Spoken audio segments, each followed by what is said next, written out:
nossos governos foram responsáveis pela maior economia já feita nas finanças públicas do país. No nosso período, a dívida pública caiu à metade. Nós pagamos o FMI. Nós acumulamos quase 400 bilhões de dólares de reservas cambiais.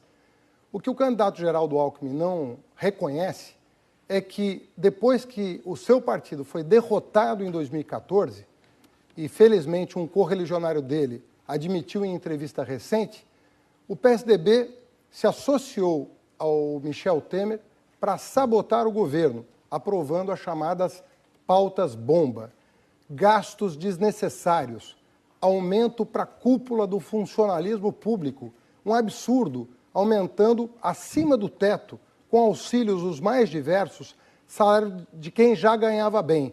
E foi isso que levou o país à crise, e não a política responsável com as finanças públicas que nós fizemos.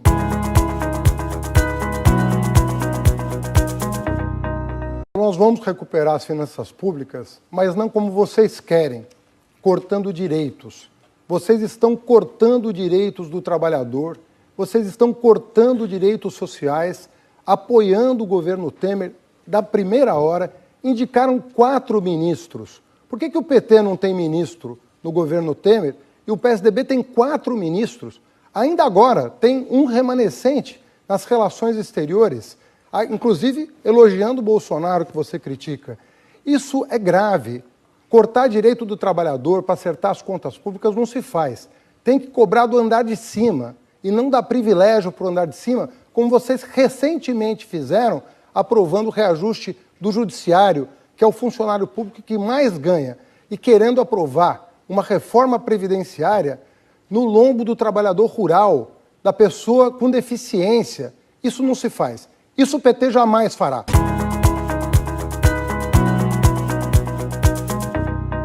Chamo a atenção para os riscos que nós estamos correndo. Sem democracia não há direitos. Se foi possível construir um país com direitos, se foi possível gerar 20 milhões de empregos em apenas 12 anos, se foi possível fazer o jovem trabalhador de classe pobre, o filho do pedreiro, entrar na universidade, isso tudo se deve à democracia. Minha Casa Minha Vida não existiria, Bolsa Família não existiria, Luz para Todos não existiria sem democracia. É a liberdade que te permite reivindicar, votar, exigir dos governantes compromisso social. O que está acontecendo no Brasil é um descalabro. Os seus direitos estão sendo cortados todo santo dia. Todo dia uma notícia ruim para você. E você é parte da solução. Se o seu salário aumentar, se os seus direitos foram garantidos, a economia volta a girar e a geração de empregos vai continuar.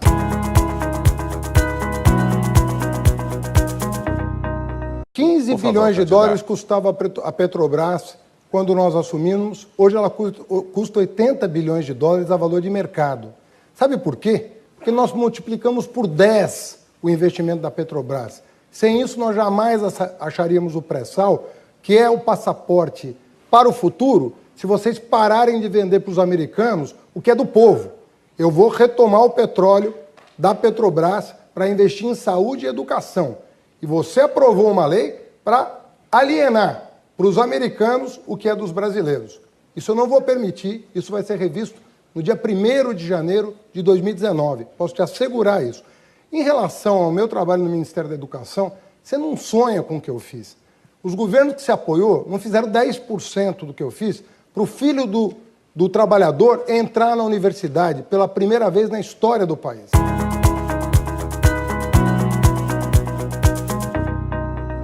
Os nossos governos, pela primeira vez, colocaram o pobre no orçamento. Todos os programas sociais conhecidos no Brasil, Minha Casa Minha Vida, Luz para Todos, ProUni, universidades públicas federais, institutos federais, transposição do São Francisco, o que o senhor imaginar foi feito nos governos nossos, né, com os resultados sociais conhecidos. Agora, nós vamos retomar muita coisa que vocês destruíram, estão destruindo. Nós vamos retomar o crescimento do Brasil, diminuindo os impostos dos mais pobres, para que eles aumentem o poder de compra e possam voltar a comprar para ativar a economia e gerar empregos.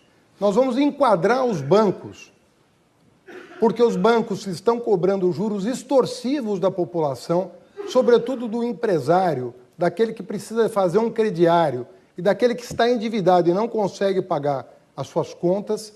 Nós vamos fazer tudo o que for necessário, a reforma fiscal para retomar os investimentos públicos gerando emprego. É isso que eu vou fazer a partir de 1º de janeiro de 2019.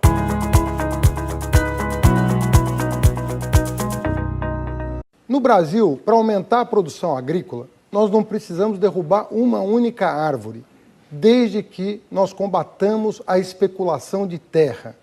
Tem muita terra desmatada já que não tem produtividade. E uma das razões para isso é que tem uma tabela antiga, dos anos 70, que não foi atualizada até hoje, em função da pressão dos ruralistas para que ela não seja atualizada. Isso impede o governo de sobretaxar a terra improdutiva ou mesmo de desapropriar a partir da concessão de títulos da dívida agrária. Portanto, nós vamos ter que enfrentar esse desafio. Nós sabemos que os ruralistas modernos, esses estão produzindo, não são um problema. Mas os ruralistas arcaicos, que estão apoiando inclusive o Bolsonaro, estão resistindo a modernizar o campo no Brasil.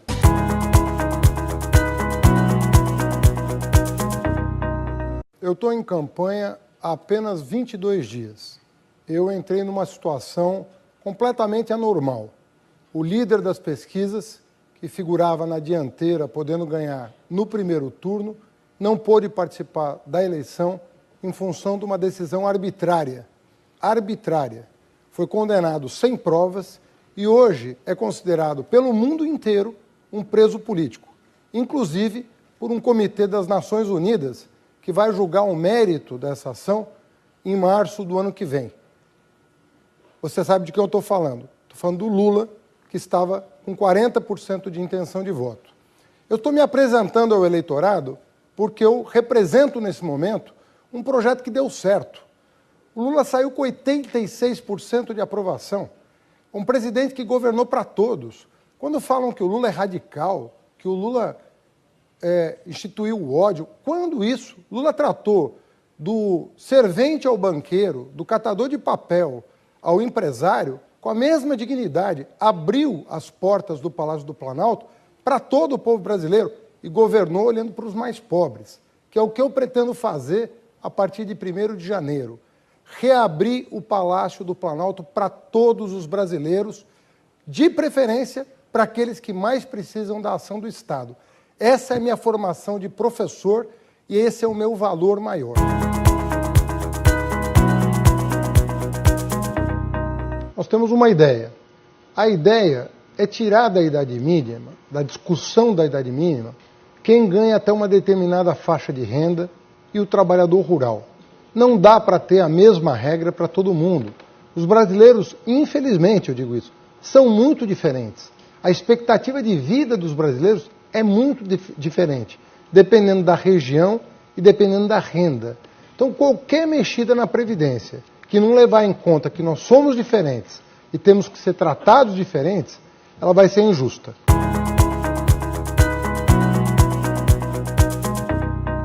Eu dou entrevistas reconhecendo ajustes que precisam ser feitos, reconhecendo erros que foram cometidos, mas eu não vou jogar a criança com a água do banho. Eu sei o que foram os 12 anos do governo do PT, eu sei o que for gerar 20 milhões de empregos e eu tenho duas obsessões na vida, só duas. Eu vivo de salário, Marina. Eu sou professor universitário. Eu e minha esposa, com quem eu sou casado há 30 anos. Eu tenho ética, eu tenho uma história, eu tenho uma vida pública sem nenhum reparo. Posso te garantir isso. Estou olhando aqui no olho do eleitor dizendo, não existe nada que não seja na minha vida produzir o bem, trabalho e educação. Eu, como ministro da Educação, ofereci todas as oportunidades que eu podia. Trabalhava 18 horas por dia para abrir as portas das universidades para os pobres. Vou fazer agora em relação ao trabalhador desempregado.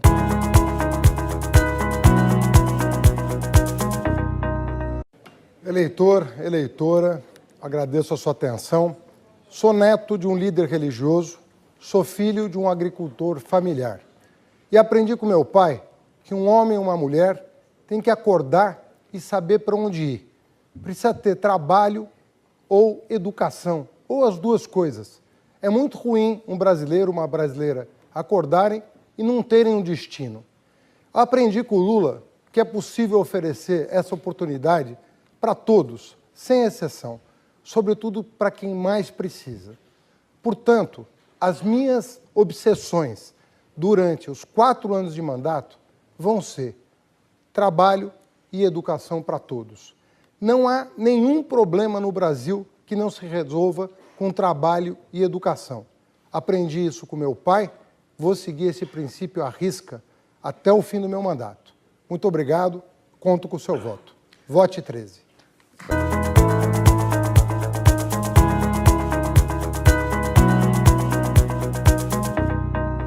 Olha, nós estamos combatendo uma onda de notícias falsas e mentiras na internet muito pesada. A gente, só no dia de hoje, recebeu mais de 15 mil denúncias, para que você tenha uma ideia do tamanho do estrago que o pessoal do Bolsonaro está fazendo. E, regra geral, com ofensas pessoais, de toda a ordem, moral, comportamental, coisas graves. As pessoas de boa fé recebem aquilo e às vezes acreditam, né? Então a gente vai trabalhar muito até sábado para combater esse tipo de atitude que é típica dele. É um sujeito, 28 anos de Congresso, nunca fez nada pelo Brasil e, lamentavelmente, sofreu esse atentado, né, que eu realmente lamento por tudo, por ele, mas pelo país também. Nós vamos ter que enfrentar essa realidade. Não há o que fazer. Temos que enfrentar essa realidade. Uma pessoa que realmente joga de um jeito inédito. Nunca vi isso em campanha eleitoral, nem nas mais agressivas.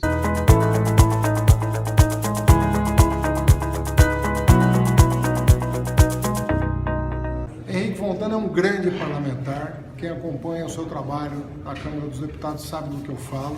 É um homem de ideias arejadas, ideias avançadas, está sempre do lado certo, não pisca quando é hora de defender os trabalhadores, os que mais precisam, colocar o Estado a serviço da população.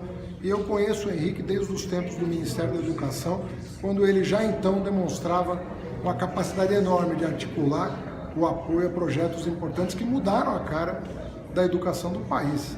Hoje nós temos aí um acesso às universidades, escolas técnicas, como nunca se viu no Brasil, graças à liderança do Lula. Nós não podemos deixar de registrar, graças ao empenho de parlamentares como Henrique Fontana. Sou fã do Henrique, falo isso de coração, porque acompanho o seu trabalho, a sua determinação e a sua inteligência, né? Porque é um grande articulador em proveito das causas justas que o povo tanto espera de nós. Abraço para vocês, Henrique, tamo junto.